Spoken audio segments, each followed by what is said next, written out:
નમસ્કાર, આપનું સ્વાગત છે ગુજરાતનો અવાજ ચેનલ ઉપર અને હું છું આપની સાથે પત્રકાર કાજલ સુવા. દેવભૂમિ દ્વારકા જિલ્લાના ખેતરોમાં અત્યારે ઊભી છું. ખંભાળિયા તાલુકાનું દાતા ગામ છે.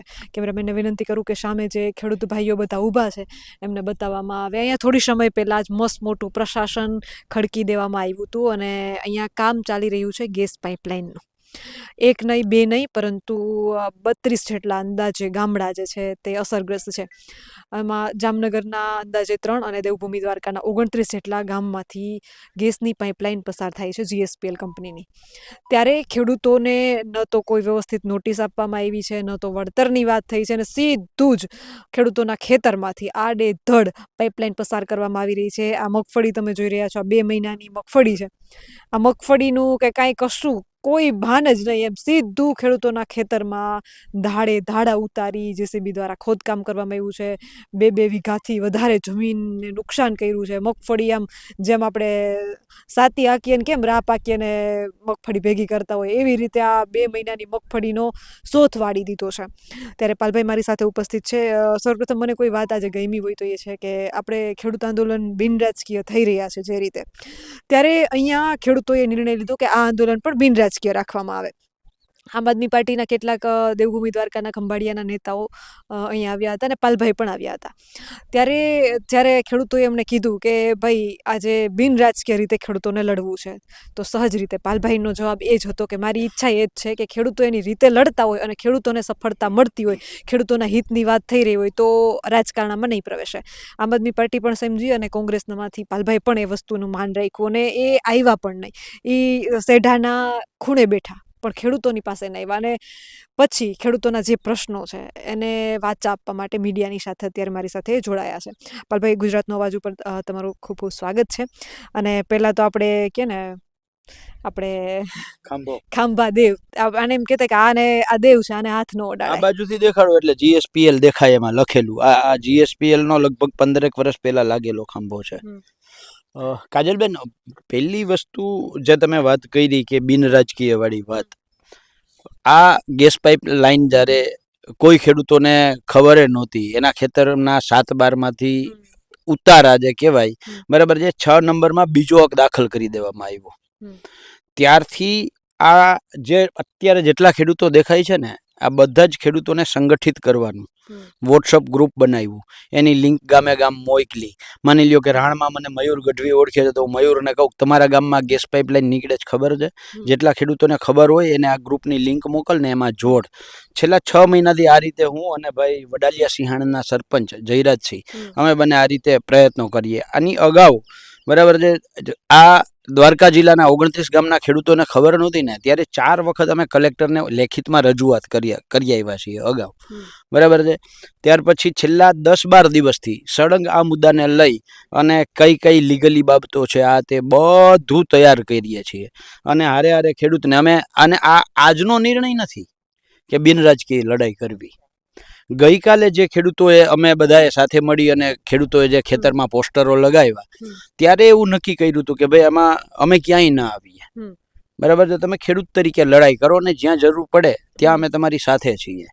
તો આ લોકો સવારે 11 વાગે જ્યારે અહીંયા આવ્યા ત્યારથી હું અહીંયાથી 1 કિલોમીટર દૂર બાજુમાં જ બેઠો છું. હું ઘેર ખાવા નથી ગયો જેમ ખેડૂતો નથી ગયા એમ, બરાબર છે. હું સાંભળ્યું તમે દાતાના પાટિયા પાસે રાહ જોઈને બેઠા હતા સવારના. હા અહીંયા જ છું, બરાબર છે. એટલે માત્ર માહોલ ઊભો થઈ જાય અને ઉપર આવીને બેસી જવું એ મારું કામ નથી, બરાબર. મારું કામ તો એ છે કે લોકોને લડતા કરવા, એને તૈયાર કરવા, એ લડતા થાય. અને એમાંય જોઈએ પછી એમ કે તમારે નથી આવવાનું તો આપણી ઉદારતા હોય, બરાબર છે. જેમ વીજ લાઈનમાં, બરાબર છે, આખો જે ખેડૂતોને લડતા બોલતા કર્યા અને પછી ક્યાંક એવી વાત આવી કે ભાઈ બિનરાજકીય, તો અમે એવું કઈ વાંધો નહીં, જ્યારે જરૂર પડે ત્યારે કહેજો અમે આવીએ. એટલે આ પદ્ધતિથી અમે તો કામ કરવા ટેવાયેલા છીએ અને આ રીતે કરીએ છીએ. એટલે માત્ર આ ભાઈ વચ્ચે રોકીશ, વજન કેટલો ઉતરી ગયો છે? ના, 2 કિલો વજન ઘટ્યો છે. મને એવું તમને જોઈને એવું લાગે છે કે ઘણો ઉતરી ગયો. 450 કિલોમીટર હાલ્યો, ખાલી 2 કિલો વજન ઘટ્યો છે. એટલે કોઈ વજન નથી ઘટ્યો, કારણ કે કાયમ મહેનત કરીએ છીએ. તમારી મહેનત તમારા ચહેરા ઉપર દેખાય છે. એટલે કાયમ કરીએ છીએ એટલે આમાંથી કઈ લાંબો કઈ ફરક નથી પડવાનો. પણ મહત્વની વસ્તુ બેન, જે GSPL કંપની છે, અમે કલેક્ટરને લગભગ 1000 થી 1200 ખેડૂતો ભેગા થઈ અને કલેક્ટરને લેખિતમાં રજૂઆત કરી. એમાં 18 મુદ્દાઓ આપ્યા. કે આટલી આટલી કંપનીના ફોલ્ટ છે, હમ. બરાબર છે. ત્યાર પછી હમ. એકલો ગાંધીનગર ગયો, જીએસપીએલના અધિકારીઓ સામે બેઠો. એ 8 અધિકારીઓ હતા. 2.5 કલાક અમે ચર્ચા કરી. 2.5 કલાકમાં એ અધિકારીઓ પાસે જવાબ નહોતા. મેં એમની પાસે એક લેખિતમાં, કારણ કે ઓરલી વાતનો તો કોઈ આધાર રહેતો નથી, એટલે લેખિતમાં મેં એમની પાસે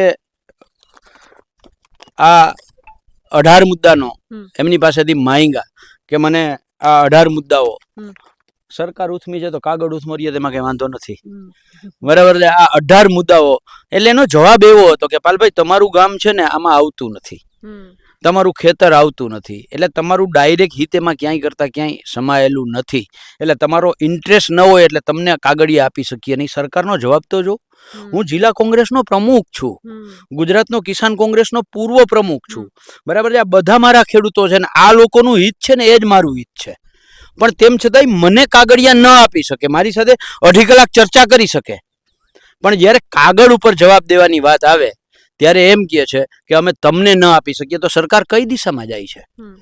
પહેલી વસ્તુ કાજલબેન, હું ગુજરાતના અવાજના માધ્યમથી, આ સરકારે 2006માં જાહેરનામું કર્યું, ત્યાર પછી 22માં જાહેરનામું કર્યું, 23માં જાહેરનામું કર્યું, 25માં કર્યું, ને છેલ્લે હમણાં 26માં કંઈક સુધારાવાળું જાહેરનામું કર્યું. આ તમામ જાહેરનામામાં જે ખેડૂતો અત્યારે આ 87 મોટા માંડા ગામના 87 નંબરના સર્વે નંબરમાં બેઠા છે ને, આ સરકારને હું ચેલેન્જ સાથે કહું છું, ચેલેન્જ સાથે, કે આ તમારા તમામ જાહેરનામામાં આ 87 નંબરનો સર્વે નંબર દેખાડો. એ તો છે જ નહીં. જી પલભાઈ, આજે આખું જે આંદોલન અને ખેડૂતોને ખેતરમાં બેસવા મજબૂર થયા છે, મેં જોયું છે એટલી મોટી મગફળી જે છે વેરણ શેરણ કરી નાખી, આપણો જીવ બરે, એક ઓલું હાથી આગતા હોય ને એક છોટું એ નીકળી જાય, ખોટું અરૂડું વયું જાય, તો આટલી મોટી સંખ્યામાં તમે જોયો અત્યારે કેમેરામેનને વિનંતી કરું કે 4 વ્હીલો ખેતરમાંથી પહેરી જાય છે, મગફળી ઊભી છે. આ આખા દ્વારકા જિલ્લાના 29 ગામ અને જામનગર જિલ્લાના 3 ગામ, એમ કરીને 32 ગામોના ખેડૂતોને અમે સંગઠિત કર્યા પછી લગભગ 4 વખત અમે દ્વારકા કલેક્ટરને રજૂઆત પણ કરી. ત્યારબાદ છેલ્લા જ્યારથી આણે કામ ચાલુ કર્યું છે ત્યારથી અમે સતત છેલ્લા 10-12 આમ તો 17 દિવસ થયા છે, 17 દિવસથી સતત આ મુદ્દાને લઈને, જ્યારે મારી પદયાત્રા પૂરી થઈ ને ત્યાર પછી સળંગ આમાં કન્ટિન્યુ આમાં કામે લાગ્યા છીએ. નિયમો એને લગતા જે કોઈ શું કહે માહિતગાર માણસો હોય એમને બોલાવવા, ખેડૂતો હારે એમનો સંવાદ કરવો. તમે માનશો નહીં, ખેડૂત સમાજના જે મુખ્ય ભાઈ જયેશભાઈ પટેલ છે, બરાબર છે, એને સુરતથી અમે અહીંયા બોલાવ્યા હતા, અને આ જેટલા ગેસ પાઇપલાઇનથી પીડિત ખેડૂતો છે એ બધાનો એક દિવસનો સેમિનાર રાખ્યો હતો કે ગેસ પાઇપલાઇનના કયા કયા કાયદાઓ છે, એટલે એમ એ પણ કર્યું છે. અને ગઈકાલે અમે જે ખેતરે જે ખેડૂતોએ બેનર લગાવીને વિરોધ કર્યો, ત્યાર પછી અમે જ નક્કી કર્યું હતું કે હું ક્યાંય કરતાં ક્યાંય એક રાજકીય પક્ષ તરીકે ન આવું, અને તમામ ખેડૂતો છે એ પોતાની રીતે બિનરાજકીય રીતે લડાઈ કરે. એટલે જે તમારી વાત હતી એમાં બેન બહુ સ્પષ્ટતા સાથે કહું, અમે તો ખેડૂતોને બોલતા કરવાનું કામ કરીએ છીએ, લડતા કરવાનું કામ કરીએ છીએ, કાયદાથી માહિતગાર કરવાનું કામ કરીએ છીએ.